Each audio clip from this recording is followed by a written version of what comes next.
গড়াইছৰ ঠিকাদাৰ সন্থাৰ এটা নাম প্ৰুফ ওলাইলা মোক এইটো নৱবৰণা কি বুলি ওলাইছে ঠিকাদাৰ সন্থাৰ বোলে কিবা প্ৰেচিডেণ্ট হে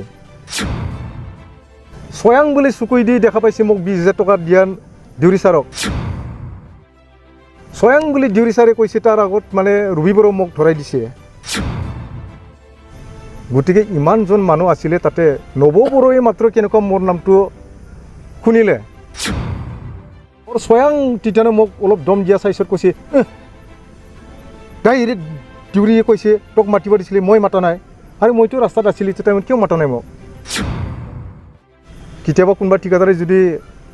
কিবাটো কৰিব পাৰি মোক সঁচা প্ৰমাণিত মোক লাগে মই যদি নহয় তেতিয়াহ'লে মই নহয় বুলি যদি গম পাওঁ মই প্ৰমাণ সঁচাটো হয় তেতিয়াহ'লে মই তাক কথাখিনি যদি উঠাই নলয় তেতিয়াহ'লে তাক মই মানহানি কেছ দিবলৈ মই ৰাজি দুৱাৰী ছাৰক মই কোনো দিব লগাও নাই মই কোনো পাব লগাও নাই আৰু মই কোনো ঠিকাদাৰো নাই ঠিকাদাৰবিলাকৰ লগতো মই কথা পাতিলোঁ মোক একদম ৰঙা চকুই দি চাইছে চবে অফিচৰ মানুহখিনিও মানে গোটাই মুখ কলা হৈ গৈছে মই যোৱাৰ পিছত মইতো এনেকুৱা মই আৰু বেছি থাকিব নোৱাৰা হ'ল দেউৰী ছাৰে কাৰ পৰা পইচা খুজিছিলে কাৰ পৰা লৈছে দেউৰী ছাৰে এইটো ভাল স্পষ্ট জানিব গতিকে এইটোৰ ক্ষেত্ৰতো মই আজি আপোনালোকক মাতিলোঁ মই হতভম্ব হৈছোঁ মই থাকিব পৰা নাই কাৰণ মই ইয়াত কোনোমতে মই জড়িত নাই যোৱাকালি মই 8টা বজাত মই কথাটো যেতিয়া গম পালোঁ তেতিয়া মই থাকিব পৰা নাই এতিয়া মই আজি মই আকৌ 10টা বজাত মই গ'লোঁ অফিচত এতিয়া মই ইঞ্জিনিয়াৰ ছাৰৰ লগতো কথা পাতিলোঁ মইতো এই কাম কৰা নাই মই দুৱাৰী ছাৰক মই কোনো দিব লগাও নাই মই কোনো পাব লগাও নাই আৰু মই কোনো ঠিকাদাৰো নহয় মই গতিকে মই কথাটো শুনাৰ পিছত মই এনেকুৱা বেয়া লাগিল মই কথাখিনি মই ফেচ টু ফেচ কৰি ল'বাই লাগিব তে মই গ'ল তাৰপিছত ঠিকাদাৰবিলাকৰ লগতো মই কথা পাতিলোঁ মোক একদম ৰঙা চকুই দি চাইছে চবে অফিচৰ মানুহখিনিও মানে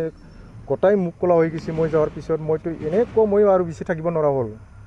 তাৰপিছত মই সিহঁতৰ লগত কথা পাতি ঠিকাদাৰবিলাকৰ লগতো কথা পাতি এতিয়া ঠিকাদাৰবিলাক কৈছে তোৰ যদি সঁচা যদি তই সত্যত আছে তই যদি নহয় তেতিয়াহ'লে তই ভয় কৰিব একো নালাগে যেতিয়া নেকি দুৱাৰী ছাৰে জিয়ালত যাব তেতিয়াহ'লে আমি চবেই যাই পেলাই সুধিম যে দুৱাৰী ছাৰে যে কথাটো কোনি তাক ধৰাইছে এই সঁচা কথাটো ক'ব এইদিনাৰ পৰা তই মুক্তি হৈ যাবা মই এই দিনাৰ পৰা যে এই দেউৰী ছাৰক কোনদিনা জিয়ালত লৈ যাব কোনদিনা দেউৰী ছাৰে প্ৰুফ কৰি দিব এইদিনাত লাগি মই কেনেকৈ মই জীয়াই থাকিম মই মানুহগিলা ইমান মানে মোক ইমান বেয়াকৈ ৰেছপন্স দিছে যে অফিচাৰ আপুনি পইচাটো দিয়া নাই মই দিয়া নাই মই কোনো ৰিলেশ্যনে নাই আৰু তাক ধৰাটোও সত্য ই পইচা লোৱাটোও সত্য প্ৰমাণ হৈছে তাক ধৰাটোও প্ৰমাণ হৈছে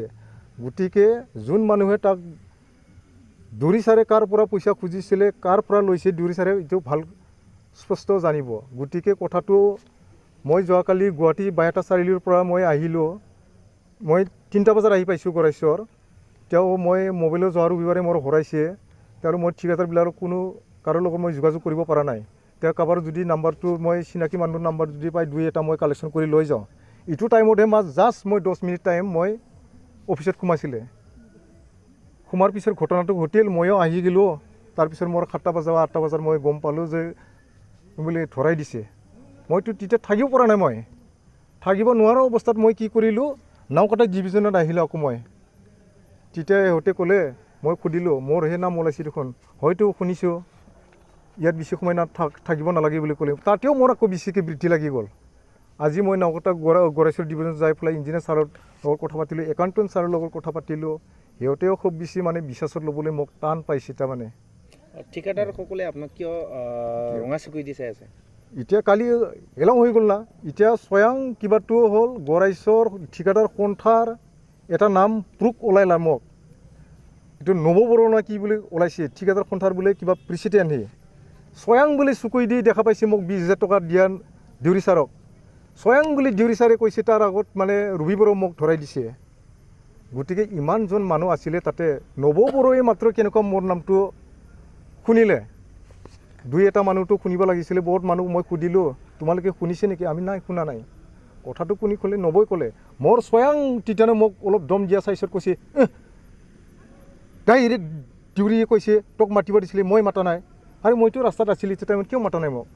তাতে চিভিল ভিজিলেন্সৰ মানুহ আছে মোক তোক কেনেকুৱা মাতিম এনেকুৱা এই চাইজৰ কথাটো ক'লে মোৰ হতবম্ব হৈছে। এইটো কথাটো মই নহয়, মই চৰকাৰৰ এইটোৱে আহ্বান জনাম,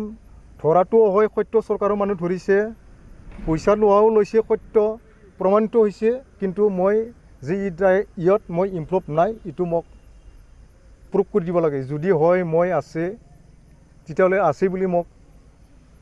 স্বীকাৰ কৰি দিব লাগে, যদি নাই মোক নাই বুলি হেৰি কৰিব লাগে। মই কাৰণ খোলা মঞ্চত মই ঘূৰি থকা মানুহ, কেতিয়াবা কোনোবা ঠিকাদাৰে যদি কিবাটো কৰিব পাৰি মোক, আমাৰ কাম ই ধৰাই দি পেলাই বহুতখিনি আমাৰ বেকাৰ হৈ গ'ল চালা, টেনশ্যনৰ মোকতো কিবা এটা কৰিব পাৰি। মই ইমান খোলা মঞ্চত ঘূৰি থকা মানুহ, মইতো কাকো শত্ৰুভাৱ একো নলওঁ মই। গতিকে সঁচা প্ৰমাণিত মোক লাগে। আৰু নৱ বৰুৱাই কিয় এনেকুৱা কথাটো ক'লে, এটা গড়েশ্বৰত যদি মেইন ঠিকাদাৰ সন্থাৰ যদি প্ৰেচিডেণ্ট হয়, আজিৰ দিনটোত অফিচখন কেনেকৈ চলাইছে, কেনেকৈ চলাই লৈ গৈছে, অফিচখন চলাত সিহঁতৰ দায় কিবা চাব লগা আছেনে নাই, আৰু তাই ফিল্ডত কেনেকুৱা কাম কৰিছে, ডেভেলপৰ কাৰণে কিমানখিনি কাম কৰিছে, এইটো তাৰতো নজৰ কৰাটো খুব দৰকাৰ বুলি মই ভাবোঁ। যিহেতু ইমান নিৰ্দোষী মানুহক ই দোষী কৰিবলৈ ই চেষ্টা কৰিছে, গতিকে প্ৰমাণটো মোক লাগে। যদি নহয়, তেতিয়াহ'লে মই নহয় বুলি যদি গম পাওঁ, মই প্ৰমাণ সঁচাটো হয়, তেতিয়াহ'লে মই তাক কথাখিনি যদি উঠাই নলয়, তেতিয়াহ'লে তাক মই মানহানি কেছ দিবলৈ মই ৰাজি। আজিৰ দিনটোত মই এইখিনিয়ে ক'লোঁ। মই একো ভয় কৰা নাই, মই চাপ হ'ব লাগে। মোৰতো খোলা মঞ্চত যেনেকৈ মই ঘূৰিছোঁ, ৰাইজে যাতে মোক নহয় এইটো ভাবিব লাগে। তাৰমানে যদি হয়, সঁচাটো যদি মই হয়, তেতিয়াহ'লে মই দোষী বুলি মই নিজকে সাব্যস্ত কৰি ল'ম। যিটো প্ৰুফটো যদি হয়, মই আজি এই মিডিয়াত কোৱাও মই কোনো অধিকাৰ নাছিলে, কিন্তু মোক অফিচাৰবিলাকো মই অনুৰোধ কৰিম আজিৰ দিনটোত মোক এনেকুৱা ভাবিব নালাগে। মই কাৰণ আজিৰ দিনটোত মই ঠিকাদাৰ নহয়, মই বিজনেছ কৰি আছোঁ, বিজনেছটোৱে মোৰ মেইন। বিজনেছ কৰাতে অফিচাৰবিলাকো মই চিনি পাইছোঁ, বা বিজনেছ কৰোঁতে মই ঠিকাদাৰবিলাকো মই চিনি পাইছোঁ। এইটোৱে মোৰ ক'ব লগাটো, আৰু বিশেষ মই ক'ব লগা একো নাই বুলি মই ভাবোঁ। যে মই অসম চৰকাৰকো মই অনুৰোধ কৰিম যে ই কেছত মই আছেই না নাই, এইটো মোক প্ৰুভ কৰি দিব লাগে। তাৰমানে ধৰাটোও সত্য, পইচা লোৱাও সত্য, এইটোতো চব এইখিনি সত্য, কিন্তু মই ইয়াত মোক দোষী কৰাটোৱে মই দুখ পাইছোঁ। তাৰমানে